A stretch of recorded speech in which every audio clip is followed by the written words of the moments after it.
Hi നമസ്കാരം. നമുക്കിന്നൊരു മുരു ബിരിയാണിയാണ്.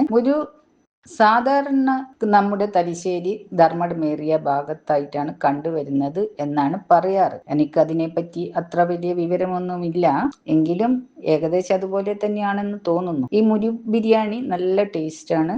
അതിന് നല്ല വിലയാണ്, പണ്ടേ നല്ല വിലയാണ്. ഇപ്പോഴും അതെ. എണ്ണത്തിനാണ് ഇതിന്റെ വിലയൊക്കെ. എൻ്റെ ചെറുപ്പകാലത്തൊക്കെ വീട്ടിൽ ആരെങ്കിലും ക്ഷണിക്കുകയോ പിന്നെ ഏതെങ്കിലും ഒരു പ്രത്യേക അതിഥിയെങ്ങാനും വരുന്നുണ്ടെങ്കിൽ അവർക്ക് സ്പെഷ്യലായിട്ട് മുരുവിനെ കൊണ്ട് സ്റ്റ്യൂ, പിന്നെ ബ്രെഡെല്ലാം കൂട്ടിക്കഴിക്കാനെല്ലാം, പിന്നെ പത്തല് അങ്ങനെയെല്ലാം ആക്കിയിട്ടാണ് ഉണ്ടാക്കാറ്. പിന്നെ ഗീ റൈസ് നെയ്ച്ചോറും എല്ലാം ഉണ്ടാക്കും. അത്ര ഭയങ്കര ബിരിയാണിക്കൊന്നും അത്ര പ്രസക്തി ഉണ്ടായിരുന്നില്ല. അതുകൊണ്ട് അങ്ങനെ ഞാൻ ഇന്ന് എൻ്റെ മുരു ഞാൻ നല്ലോണം മുളക്, കുരുമുളക്, മഞ്ഞൾ, ഉപ്പ് ഇവയെല്ലാം ചേർത്ത് ഒന്ന് മാരിനേറ്റ് ചെയ്ത് വെച്ചിട്ടുണ്ട്. ഇനി നമുക്കിത് പൊരിച്ചെടുക്കാം. അതിന് ഞാനൊരു പാന് വെച്ചിട്ടുണ്ട്. അതിലേക്ക് കുറച്ച് എണ്ണ ഒഴിച്ച്, പിന്നെ ഇത് പൊരിക്കുമ്പോൾ എന്ന് പറഞ്ഞു കഴിഞ്ഞാൽ ഒരുപാട് വെള്ളം പൊന്തുവേ. അപ്പോൾ കുറച്ച് സമയം എടുക്കും അത് പൊരിഞ്ഞ് വരാനായിട്ട്.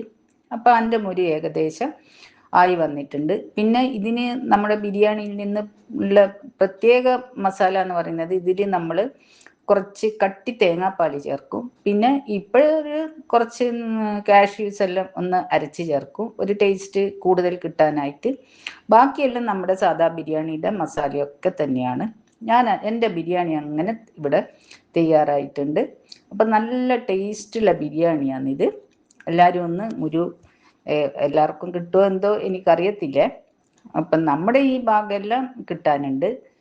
കണ്ണൂർ ഭാഗത്ത് അത്ര ഇല്ല എന്നാ തോന്നുന്നത്. എനിക്ക് ഇതിനെപ്പറ്റി അത്ര വിവരമൊന്നുമില്ല. പിന്നെ ഏതെല്ലാം ഭാഗം കിട്ടുകയെന്നും അറിയത്തില്ല.